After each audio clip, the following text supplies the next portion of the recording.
Now, tonight, the government is scaling up surveillance and response right here in Nairobi to net those who've managed to circumvent the coronavirus restrictions.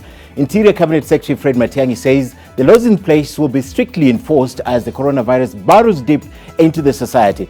It's Friday, the 17th day of April 2020. More cases of COVID-19 have been reported across the world, and Germany now says its containment measures have worked as the infections have sunk significantly low. Now, these are your global numbers as at today. Now, the total number of infections are at 2,196,109. The death toll is at 149,024, while those who have recovered from the infection have increased to 560,177. In Africa, the total infections crossed the 20,000 mark to close the day at 20,064. The recoveries in Africa are at 4,900, while the death toll is at 1,006. In the US, the total infections are at 672,303. The death toll is at 33,898, while the recoveries are at 562,043. On a day that President Trump said it was up to the governors to open up their states. Let's take a look at the highlights. Tonight, NTV takes you inside the isolation unit taking care of coronavirus patients at the Kenyatta National Hospital. Also tonight, it's another fortnight for the hardheads in quarantine as 12 more test positive for the virus. What lies ahead is a challenge, and everybody knows that. Plus, 3 MCAs arrested as police break up party in Nyeri, and the government warns against defying lay-down rules. From tonight, we are going to turn up the heat, because from the reporting of the positive cases today, you can tell the clusters, the estates, which are now giving us problems. And also tonight, the worst of the coronavirus crisis has brought out the best in humanity. I talked to my boss and I told him I've thought of a project. The small actions making a big difference in the war against the pandemic.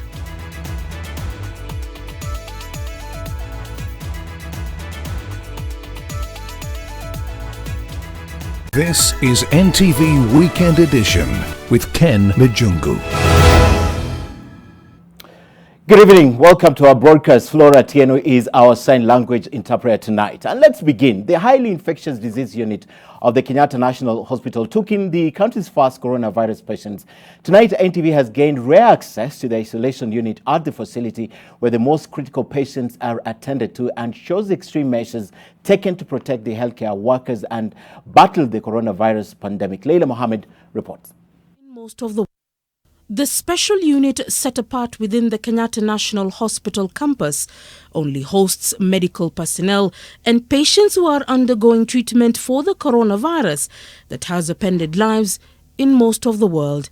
Movement in and out into the infectious disease unit is controlled to maintain the virus within these walls. Once inside, every precaution is taken to ensure that those coming in have a temperature reading of less than 37 degrees, and if the temperature is higher, one will be taken in for treatment. In between each step, medical staff and guests are expected to sanitize before dressing into the personal protective equipment that is needed before they can get into the wards.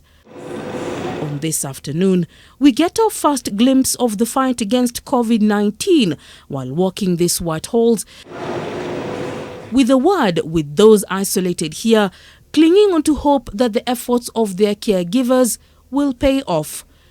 While some were up and about, beaming with hope for a better day soon, some who are not in the best of health were clinging to their lives in their hospital beds as healthcare workers dispensed medicine and monitored their progress. The government says they are getting the best care possible. Most of the world is using chloroquine and antibiotics to treat their patients and who have recovered. A universal cure and vaccine is still being sought, but at the moment, those who are battling the disease can only hope that they get better soon. The ministry says that it will increase the capacity of healthcare workers to battle the disease, even as some among them have fallen ill while in the line of duty. The additional 1,000 workers that we will be hiring, those are going to be more specialized. We are obviously going to start off with a greater increase for the counties that are currently in dire need and move and increase as we go along should there be need. But for now, we feel that's a good number. We have already basically mapped them against the health facilities that we have already designated. It is here that we caught a glimpse of the respirators aiding those with breathing difficulties. The corridors here might be cold and lonely for those undergoing care, but on the other side, those who are also being monitored after interacting with the ill are getting their lunchtime nourishment when our cameras visited the wards. Before leaving, the procedure to remove the PPEs follows strict measures just as before in order to keep the virus on the outfit and out of the public. Leila Mohammed, NTV. And please grab a copy of the Daily Nation tomorrow because they're also covering this exclusive visit to that unit. So if you need to understand more than we have provided tonight, perhaps it's a good time to think about buying the Daily Nation tomorrow because they're covering that story for you. Also tonight, the government has further extended the quarantine period for those in 5 facilities right here in the capital by another 14 days after they failed to adhere to social distancing rules. Now, the government says it's not taking chances as the number of infections is expected to increase. This comes as 12 more people tested positive for the coronavirus to bring the total to 246. NTV's Kenneth Muredi has the update. The government has been discouraging early celebration as the numbers of those infected fluctuate by the day, with a warning that the country should still brace for impact. The statement was underscored when Health CS Mutahi Kagwe and his Interior and Transport counterparts Fred Matiang'i and James Macharia received a consignment of medical supplies to be used by frontline health workers and about 200,000 testing kits. What lies ahead? What lies ahead is a challenge, and everybody knows that. The mass testing will perhaps reveal the extent of the spread of the virus, but the Cabinet Secretary's statement pointedly warned of a tougher time to come. In a departure from the norm, the CS's daily update came in the morning. At the time, only 450 samples had been tested, out of which 12 had tested positive, bringing the country's total to 246. Out of the 12, 5 were hotel staff, while 4 were from contact tracing. Normally, I would make this announcement sometime at about 3 o'clock, by when we have got all the samples. All the latest infections, the Ministry of Health notes, are from local transmissions and insist on strict adherence to COVID-19 protocols to tame the spread. We need to really start the testing capacity so that the contacts of those people who are positive can also be tested, and therefore we can be able to maintain and contain the pandemic. And times are just about to get tougher for what the government says are the hard heads in isolation. Acting Director General for Health Dr. Patrick Amoth says the government had extended the quarantine period for those in 5 quarantine facilities for an additional 14 days for flouting social distancing rules. This means that those in affected facilities will have spent a total of 42 days in confinement. The facilities are Kenyatta University, KMTC Nairobi Kanu Hostel, KMTC Nairobi MG Hostel, the Kenya Water Institute, and Jomo Kenyatta University for Agriculture and Technology. The government says this action was taken to limit the chances of cross-infections, as it is impossible to determine whether all those quarantined there are safe to be released to the public. Kennedy Muredi, NTV.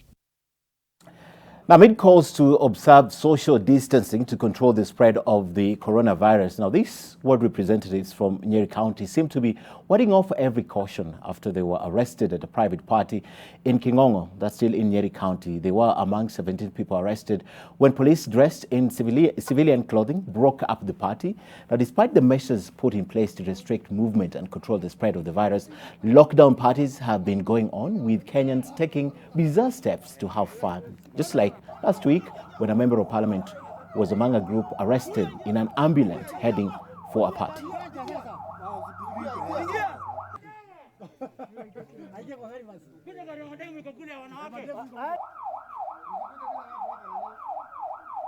tunashika watu, hatujali kiwango ya mtu, kwa sababu mwenye kufanya makosa hata awe nani, sheria ya Kenya ni ya kudumishwa na mkubwa na mdogo, maskini tajiri, mkubwa na mdogo. Kwa hivyo hata kama kuna nani ndani atashtakiwa na wale wengine. And of course, you expect the government to react. And this is why the Interior Cabinet Secretary Fred Matiang'i now says the government, starting tonight, will turn the heat on those flouting the restrictions put in place to tame the spread of the virus. The CS also singled out some estates right here in the capital that he says have been blatantly disregarding the rules, as NTV's Naomi Sampao now reports. In these times of extraordinary global turmoil, the weekend comes as a welcome break for many. But anyone looking at the crowds gathering in public spaces and the lives going on as normal would have no clue that a dangerous pandemic has the country and the world in its grip. Huge house party overflowing with lockdown rebels have been springing up around the capital. Others have been locking themselves in drinking joints. And as the cases continue to soar, the rest of the world offers a clue as to what may happen next. Interior Cabinet Secretary Fred Matiang'i says it shouldn't get to that. Looking at what is happening around the world, we have reason to be concerned, we have reason to be prepared.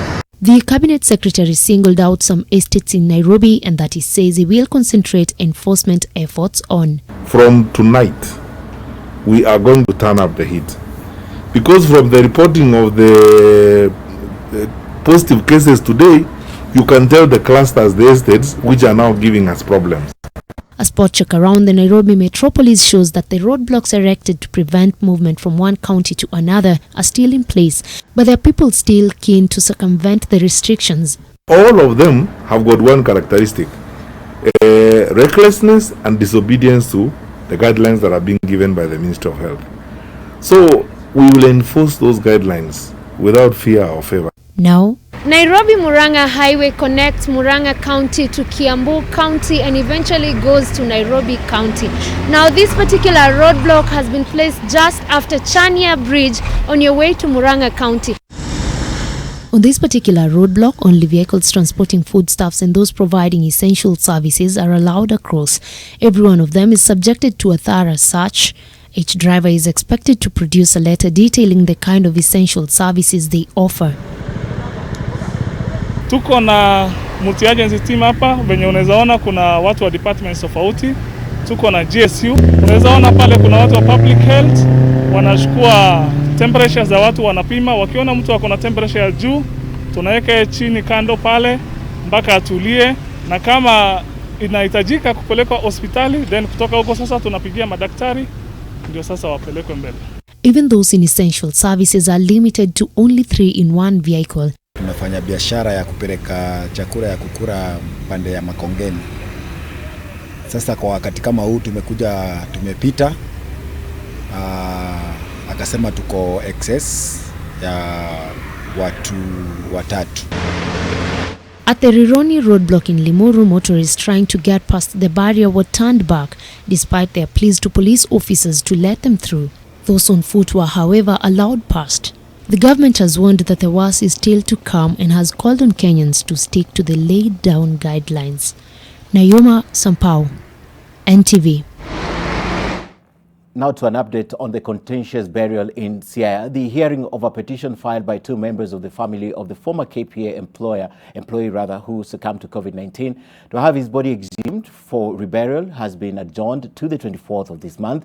Siaya High Court Judge Roslyn Aburili made the ruling after the state asked for more time to file a response to the petition. There also 6 orders to have a post-mortem examination done on his body to establish the cause of death. The judge further directed the petitioners to amend their case to enjoin Siaya County Health Department in a suit and file the petition with the amendments within 3 days.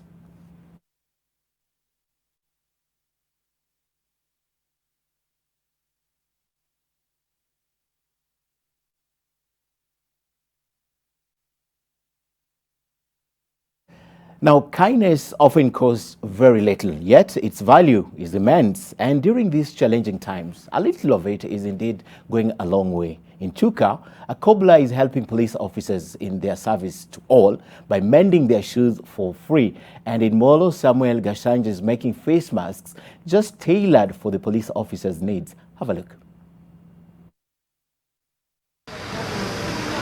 For the last 2 days, Joram Mureithi, a cobbler in Chuka Town, Tharaka-Nithi County, has been a guest of the state, but not in the strictest of meanings of the term.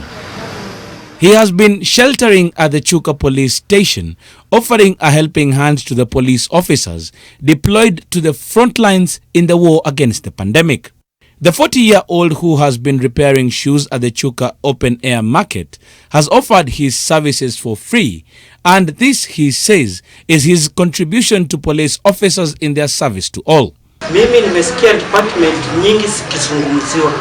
Nasikia department kama ya health inazungumziwa sana, vile madaktari watakuwa provided waangaliwe na department nyingi, lakini tangu na kila wakati nakuwa na radio hapa, sijawahi sikia siku moja hawa askari wetu yani wakizungumziwa kwa ile kazi wanayofanya. Officers brought their shoes to the cobbler at the police canteen, where the officer commanding the police station set space for him. And here, he is mending more than just shoes. Ukiwa hii kazi itakuwa nyingi, nitawafanyia mpaka mahali nitakavyoweza. Na kila kitu anashona ni bure, equipment zote zake ni bure, na kuna kitu ameitisha askari hata kidogo. So, nimeona kama ni nia njema, na kama wengine wangekuwa na njia kama hii ya ku-appreciate askari, tungeshukuru sana. While doctors are fighting the battle inside hospitals, it's the police who have to enforce the restrictions outside. Mureithi, a well-known cobbler, says he is using his craft to encourage the officers battered by allegations of brutality in the enforcement of these restrictions. Ile kazi nasikia ni watu wanasema wanapigwa, watu wananyanyaswa, lakini hakuna mtu ambaye ananyanyaswa akiwa kwake, kwa sababu kama mimi nafanya kazi mchana, usiku ninaenda nyumbani. In Molo, Samuel Gashanja, a tailor, also volunteered his skills to make face masks for police officers in that town. The masks are made from old police uniforms and are made to match the official police garb. He said he stepped in to plug the shortage of masks, especially for police officers who are at times underarmed in the battle against the coronavirus. Kwa vile wanatembea usiku na wanaweza enda waambukizwe na hiyo ugonjwa, na tutakuwa na uhaba wa mapolisi wetu, kwa sababu wakiwa wameambukizwa ugonjwa tutakuwa na shida zaidi, kwa maana kulinda usalama ni kitu ya muhimu kwa nchi yetu. Gashanja also does all he can to call attention to guidelines to keep the virus at bay, and that is the rule of social distancing. He also urged boda operators to always wear masks and observe the rule to only carry 2 pillion passengers. Kennedy Mureithi, NTV. Right, if you think that's the only good deed, it's not only from the civilians, but also from the police officers, because away from the fraud of sins of some of the overzealous police officers enforcing the law, the crisis has in fact brought out the best in some of them. NTV's Lois Wangoi brings us the story of a police officer in Tot, that's in Elgeyo Marakwet County, arming her community against the pandemic with face masks that she's making herself. Tot village stands out as a blip in the breathtaking Kerio Valley, tucked away on the edge of the map. But here at the Tot police station, we find yet another of these small villages' outstanding features. 29-year-old police constable Caroline McKenna is a frontline hero, armed with not just her gun but her sewing kit. She has been taking her time and money to make masks for the community, which she distributes for free. She has been here since last year in these troubled lands known better for cattle rustling and banditry. It's called Tot. Many people call it territory of trouble.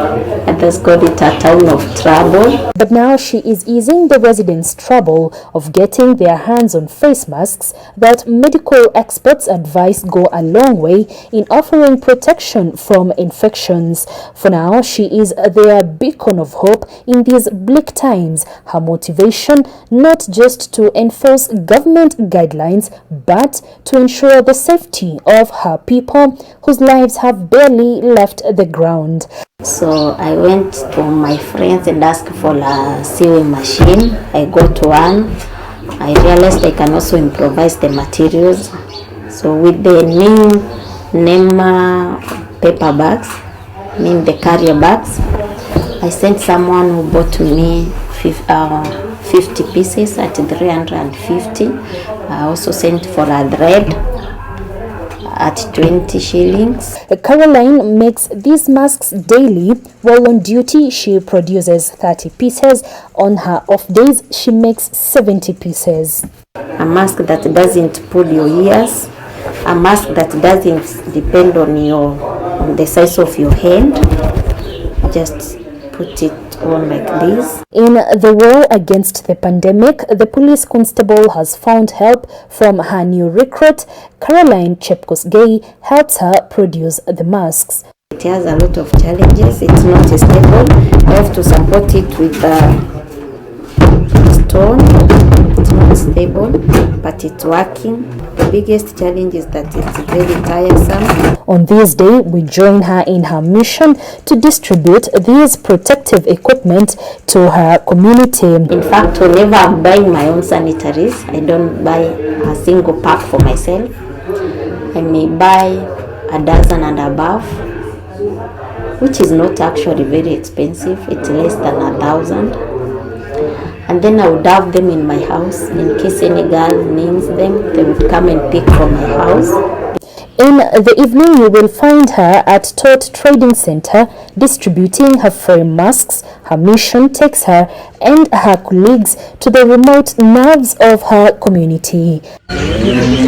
Been working around the ward with the public health officers, the Minister of Health, the police, and other law enforcers to ensure that all the people comply with the regulations. Lois Wangoi, NTV, in the county of Elgeyo Marakwet. Well, that police officer deserves a salute, and of course, no good deed will go unrewarded. The Council of Governors has welcomed the President's waiver of the purchase of non-pharmaceuticals from the government medical supplier KEMSA. The chairman of the Council of Governors, Wycliffe Oparanya, now says the move will enable the county government save nearly half of the cost of procuring masks to be distributed during this pandemic. The counties also asked the national government to help scale up preparedness for the extreme cases of COVID-19 in the counties. Directing that county governments receive a 3-month waiver from the Kenya Medical Supply Agency requirement for the purchase of masks and PPEs to protect our citizens and healthcare workers from infection. This was one of the issues that the Council of Governors had prepared to present to the Senate Ad Hoc Committee on COVID-19 response earlier in the week, and the President's pronouncement on the same has now settled the issue, and the governors are happy for the savings to be made. We are now able to go out there and negotiate. Because KEMSA is a monopoly, we go there, we are given any price that we go for. But we have a chance to go and negotiate. For your information, we are now able to get masks as low as 35 shillings. Go to KEMSA now, it's over 60 shillings. So that's a big saving. The scarcity of the masks isn't the only thing hindering the county's ability to be fully prepared to tackle the disease, which is now spreading across counties. The COG says the provision of personal protective gear for its health workers still remain a challenge. Initially, we had few PPEs, like my own county. I got 10 of them, only 10 from the national government around 3 weeks ago, and few counties got them depending on the intensity of or the risk of the county. That also is being addressed with the beginning of local production of the same. But the most critical aspect of the counties lies in the provision of critical equipment to handle extreme cases of the disease. As at the start of the week, all counties had set up isolation centers but lacked the requisite equipment and personnel to operationalize them.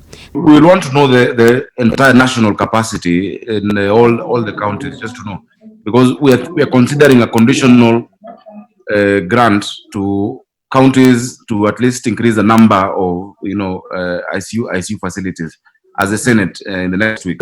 It will be good for us to know what the gap is. Counties have 208 ventilators in total. But I said what we require now is oxygen equipment. Okay. Ventilators are required only in critical condition. The counties also denied receiving any funds from the national government to aid in the tackling of the pandemic in their respective counties. This as they asked the Senate to ensure that social protection of the vulnerable in society is scaled up, especially after the 5 billion shillings fund was set up. Brenda Wanga, NTV. Right, time now for our first break. We have a lot more still coming up, but just reflect on this. When the first case of the coronavirus was confirmed in the country, now few could have predicted the speed with which, the scale with which it could have spread. Now, COVID-19 touched everything and changed everything. The pandemic also created a new reality defined by terms such as social distancing and personal protective equipment.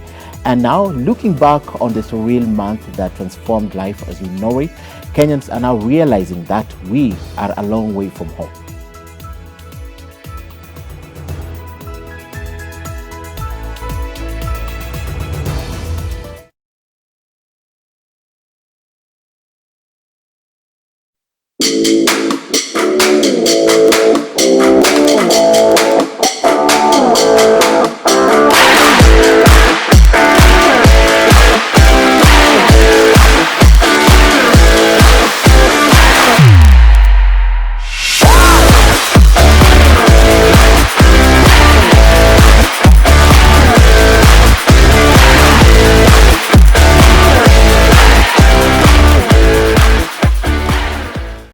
John suffers from indigestion. His twin James suffers from heartburn. Sometimes it's the other way around or both. That's why they use Gaviscon Double Action. It soothes within 3 minutes and lasts up to 4 hours. For double relief from heartburn and indigestion, Gaviscon Double Action. If symptoms persist, seek medical advice. Here you go. Okay, thank you. Hi there. Selena, it's great seeing you getting so much value for your money. Well, it's important to save as much as you can. You save everywhere. Except for here. This is where you're throwing money down the drain. How? On these cleaning products. Impossible. Harpic 10X. While other cleaners flow away, Harpic 10X's viscous formula in only one round of application gives you sparkling, clean toilet. Harpic, 10 times better cleaning than other cleaning products. And great savings too. He fought bad fights, and that's when I told my son, Teddy, I feel tired, and unfortunately you have to take care of your siblings. I'm tired. A common phrase we hear and feel, but sometimes it goes deeper, to the point of attempting to take your own life. It's not a very proud story to tell, but as fate would have it, you survive it, and your scars tell a tale of victory. Unscripted with Grace, Saturday, 8 p.m. Every day, we endeavor to provide you with the best real estate solutions. Own your dream home at Victory Gardens. Call us today on 0790 300 300. This is NTV Weekend Edition with Ken Mijungu. And the news continues right here on Weekend Edition. Brace yourselves for more heavy rains in the next 4 days. That is a warning from the Meteorological Department. Now, the rains are expected to affect nearly the entire country, save for a few counties. Residents stranded on either side of River Mulati along the Mungati Mijungu Road in Nambale, Busia County. The bridge here washed away by the torrential rains that have been hitting this part of the country. Hii barabara kujaa kwake leo huu mto mefanya mpaka shughuli zimetatizika, na saizi kuna curfew, na vile kuna curfew, kwa hivyo haya maji yatachukua muda mrefu sana ndio yaishe. Hakuna kupita, hata bila maji hakuna kupita, hazijalimwa. Gari kikuja mtu wa pikipiki utajikuta kwa kando. The rains, however, haven't been confined to Busia alone and won't be in the coming days. The Kenya Meteorological Department in its weekly bulletin warns that the country should prepare for even more heavy rainfall. The weatherman forecasts that the rains will continue for the next 4 days and the intensity of the rains will also not lessen. All the counties in the country, save for Wajir, Mandera, Marsabit and Laikipia, should prepare for these rains that could be accompanied by floods. Those who reside in landslide-prone areas have also been asked to exercise caution or move to safer ground. Kenyans have also been asked to avoid driving through or walking in fast-moving rainwaters. The rains have already caused damage, including cutting off roads, flooding buildings, and disrupting transport channels. Brenda Wanga, NTV. Now, Nairobi Governor Mike Mbuvi Sonko has 7 days to assent to the original version of the Nairobi City County Supplementary Appropriation Bill 2020 as is, after the County Assembly rejected the proposed amendments in its entirety as captured in his memorandum. Now, the Assembly faulted the governor for failing to assent to the bill and instead sending it back to the Assembly with the amendments. The governor argues that the proposed law will transfer certain functions from the county government, contrary to the deed of transfer of functions agreed and entered between the county government and the national government, and that proposed law goes against various provisions of the Public Finance Management Act of 2012.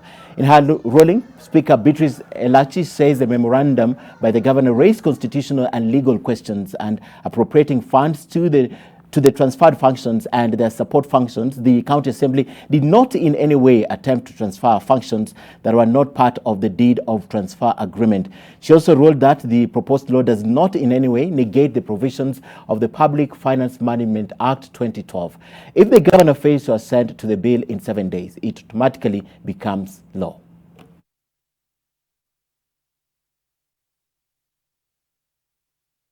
All right, we take another break at this point. Business news is next. In the meantime, here's something to chew on. It seems unlikely that a pizza joint will be producing protective equipment for healthcare workers, but in Chicago, in the United States, this pizza maker has abandoned the big debate on which style of pizza is best and is instead turning out personal protective equipment for hospital staff and essential workers in an attempt to prevent the kind of shortage seen in other cities. Average people are racing to fulfill that need.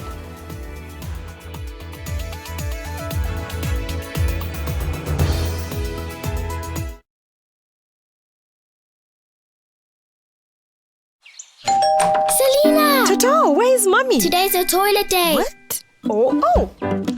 Selena! Toilet day? Tomorrow we're hosting a party and it's a matter of my reputation. It's a toilet, not a white shirt. Even if you spend your entire day cleaning with bleach and detergent, it still won't be party ready. Impossible. Challenge. Harpic 10X. Even if you use bleach and detergent 10 times, they won't give you the same sparkling clean toilet that Harpic 10X will give you. Wow! Harpic 10X. Harpic, Kenya's #1 toilet cleaner. Sensitivity is a short, sharp pain that people experience when they have something hot or cold getting to the nerve of the tooth, causing that discomfort. If the sensitivity is left alone, it may get worse. Dentists recommend Sensodyne to their patients. It's able to get inside the tooth and calm the nerve of the tooth down, and the proof's in the results. It works.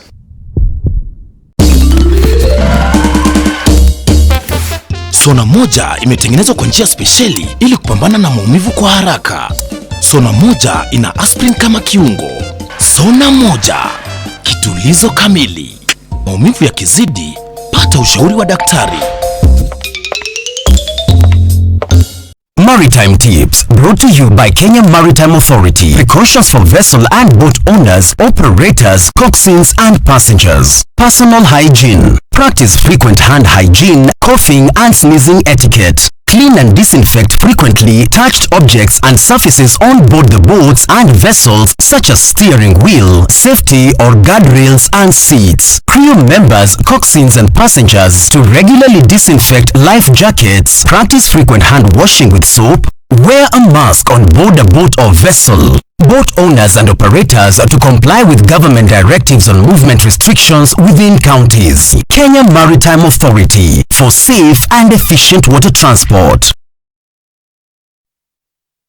NTV Business News in association with KCB Internet Banking.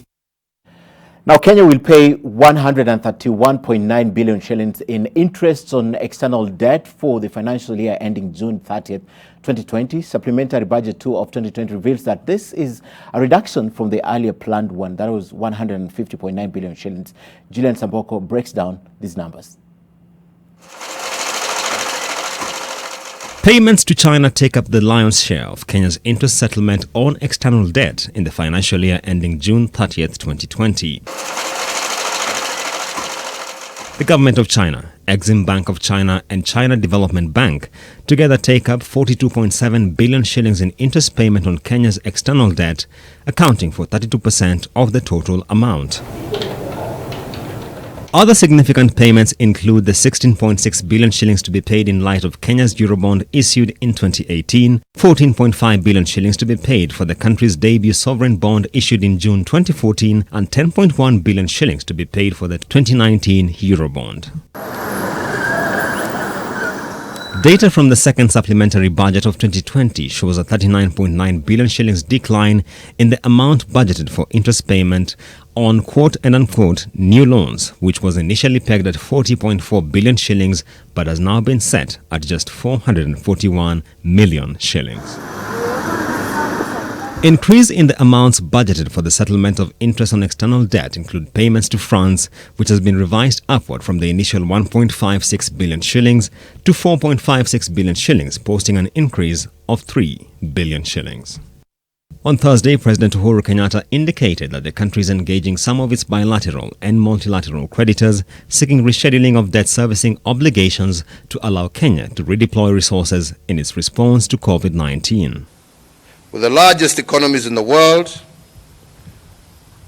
are in discussion with ourselves on the issue of suspension of debt for a period in order to allow countries to be able to spend more in combating this pandemic and its effects. Among its bilateral creditors, Kenya will be paying Germany 625.1 million shillings in interest payment for the financial year ending June 30th, 2020, while the United Kingdom will receive a paltry 915,788 shillings. Julian's Amboko, NTV.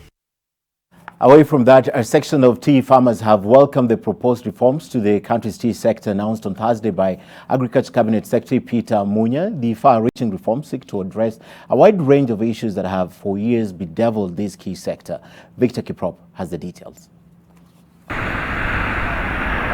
For many of Kenya's tea farmers who have for long suffered poor returns from farming the crop due to a cocktail of factors including corruption in the tea value chain, the reforms announced yesterday by Agriculture Cabinet Secretary Peter Munya were long overdue. Among the well-received proposals is the requirement for factories to pay farmers at least 50% of the total value of their delivered tea leaves through monthly payments, with the balance being paid as annual bonus. Kusema mkulima alipwe 50% ya jasho lake.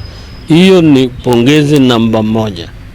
Tumeumia kwa miaka mingi. In a statement, the Kenya tea sector lobby also welcomes the regulations which will further see Kenyan export tea sold exclusively through auctions and trading done on an electronic platform.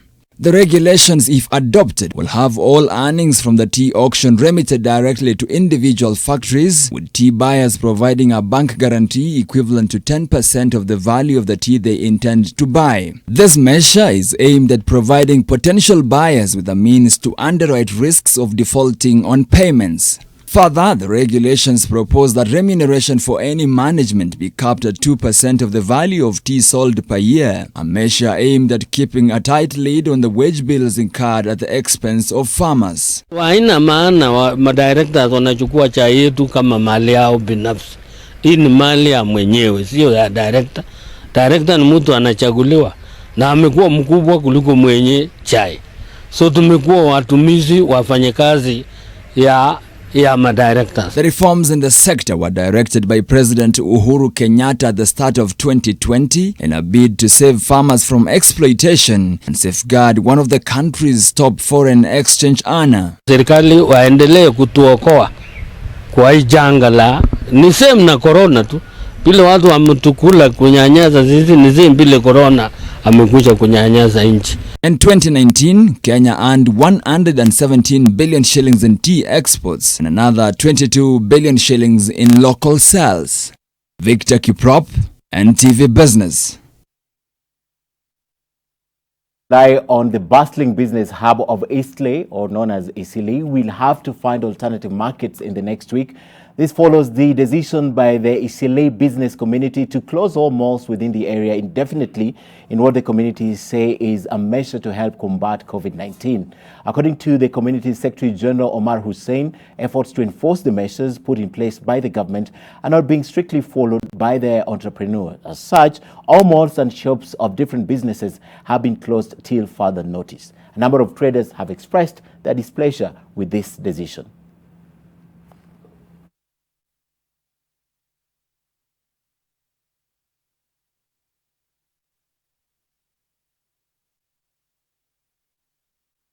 Tumeona hii ni uamuzi ngumu sana kwetu, lakini ilibidi tufanye kwa ajili tuliona watu wengi hawafuati ile kanuni inahitajika kufuatwa.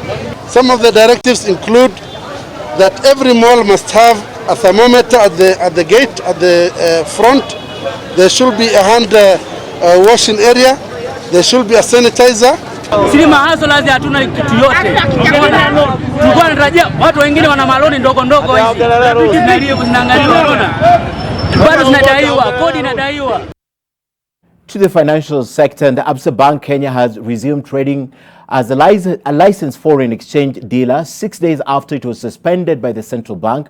Absa's suspension on April the 9th was prompted by what the Central Bank of Kenya termed as failure by the bank to provide information on specific foreign exchange transactions in a manner that compromised anti-money laundering regulations. The action by the central bank came at a time when Kenyan shilling is under intense pressure, closing Thursday's trade at 105.9 units to the US dollar.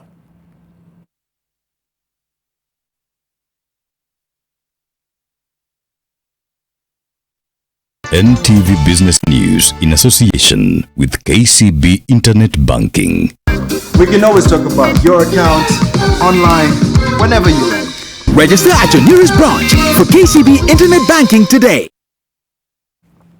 And that's business. After the break, we take a look at what's happening around the world and in Malaysia. Let's begin with that. A ghostly figure with white hair and a flowing beard is haunting a small Malaysian community in a bid to ensure superstitious residents stay.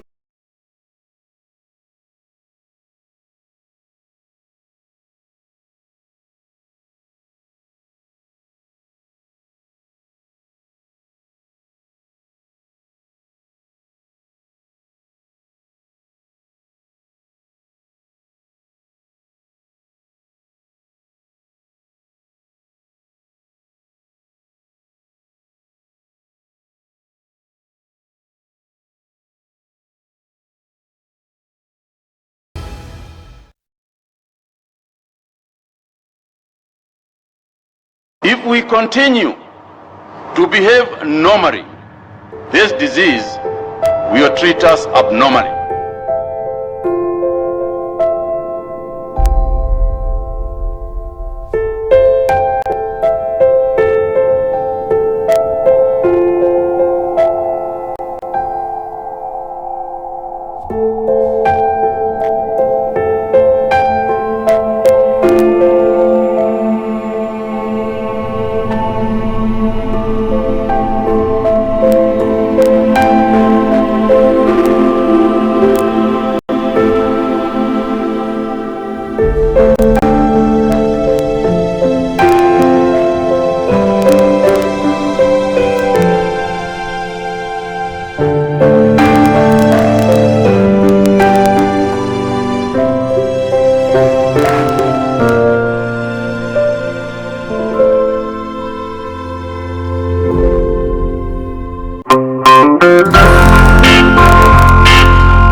Discovered the world-famous Molfix and saw the difference. Let's see how absorbent Molfix is. Molfix, thanks to its ultra-absorbent particles, can keep more liquid than the other diaper brand, so you can use it comfortably all day long. All babies deserve a high-quality diaper. You should also try Molfix.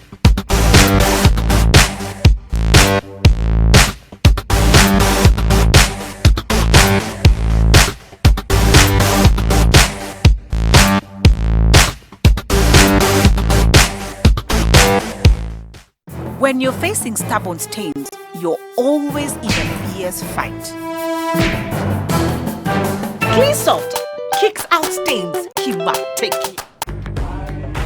Avoid the crowds and use your card. Pay with your Absa debit card at any point of sale. Or better yet, shop online. Stay safe.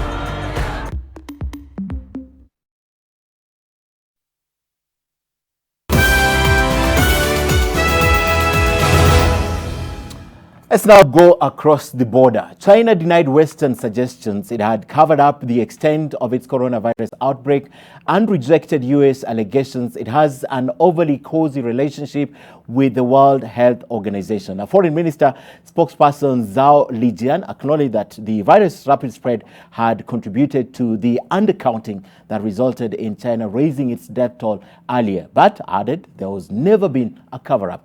NTV's Judith Cherono compiled this report of what's happening from around the globe. China's coronavirus ground zero city of Wuhan admitted missteps in tallying its death toll as it abruptly raised the count by 50% following growing world doubts about Chinese transparency. Authorities in Wuhan are said to have tried to cover up the outbreak, punishing doctors who had raised the alarm online in December. And there have been questions about the government's recording of infections as it repeatedly changed its counting criteria at the peak of the outbreak. Wuhan cited several reasons for the missed cases, including that the city's medical staff were overwhelmed in the early days as the infections climbed, leading to late reporting, omissions, or misreporting. It also cited insufficient testing and treatment facilities and said some patients died at home and thus their deaths were not properly reported.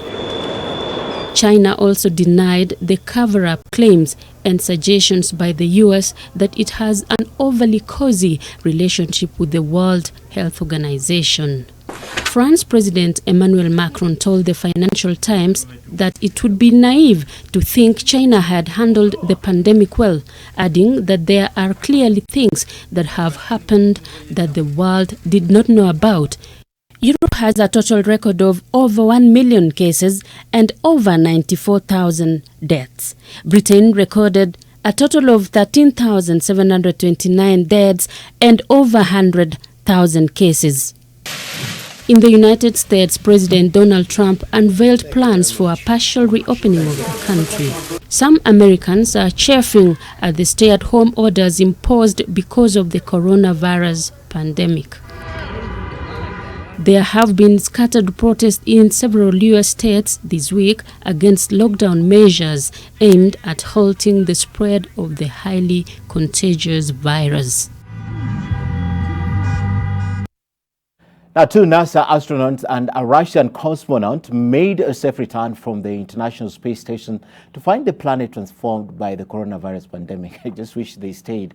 Now, Andrew Morgan, Jessica Maya, and Oleg Skripochka touched down in central Kazakhstan at 5:16 GMT in the first returning mission since the World Health Organization declared COVID-19 a global pandemic in March. Now, Morgan had been on the International Space Station since July of last year, while Maya and Skripochka arrived in September.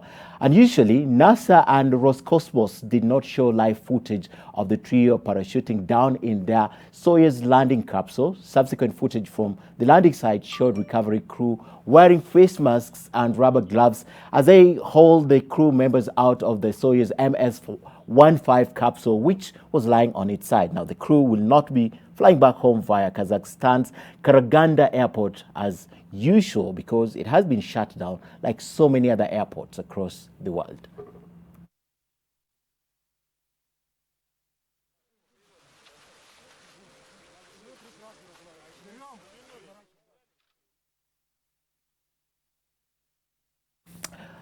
All right, time for another break, but let's take a look at what's coming up after this break, because Aston Villa goalkeeper Pepe Reina shows us how he's keeping entertained during this coronavirus lockdown in a way that has brought quite some hilarity to the internet. Now, the former Liverpool stopper's way of having fun in isolation involve a carton of eggs and the classic Queen song, I Want to Break Free. Watch this.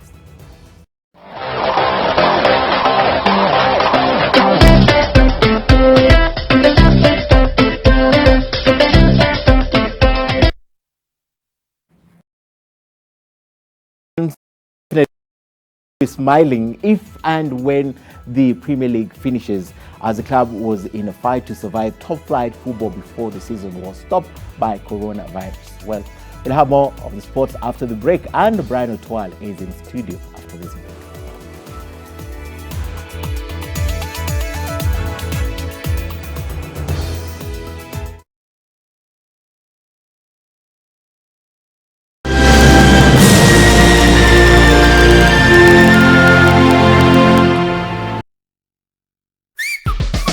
Oya ni aje, mimi ndo Jonte Fresh. Mimi ndio nimetambulika hii gikomba yote sekta ya manguo. Jumio transform nguo ordinary za mtush zenye ziuka mna hii harufu ya bail into the freshest igi kosi yote. Siri ni hii Ariel mpya ya pink. Na kushow mtush zinang'ara kung'ara kushinda kamera. So clean, so fresh. Ma customer unaisana na hii story. Ninatumia Ariel touch of down mpya tu. Dyslexia is a specific learning disability where those with this condition have trouble reading accurately and fluently. Sometimes you will say a word, but it doesn't come to me as you said it. Can even read a word that is not there. Dyslexia is about reading things backwards. Fact or fiction? Fiction. There is a connection between dyslexia and mental illness. Fact or fiction? Fiction. It is more common in boys than it is in girls. Fact or fiction? Apparently, yes. One can live a perfectly normal life with treatment, but this condition can't be cured.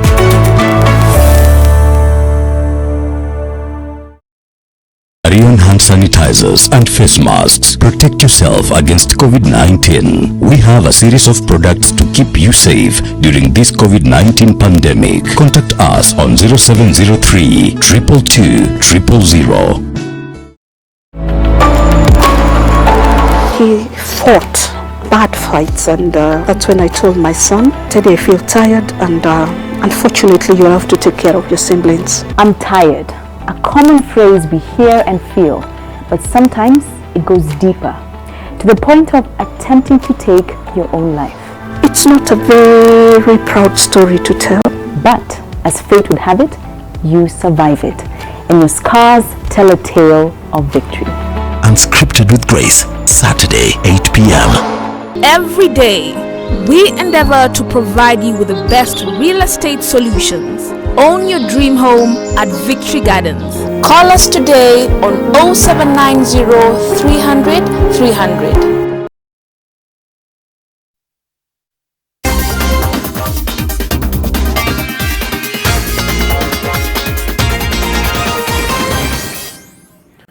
Welcome to NTV Sport. My name is Brian Otwal. Athletics Kenya President Jackson Tuwei has warned athletes who may use this period when events are suspended to engage in the use of banned substances.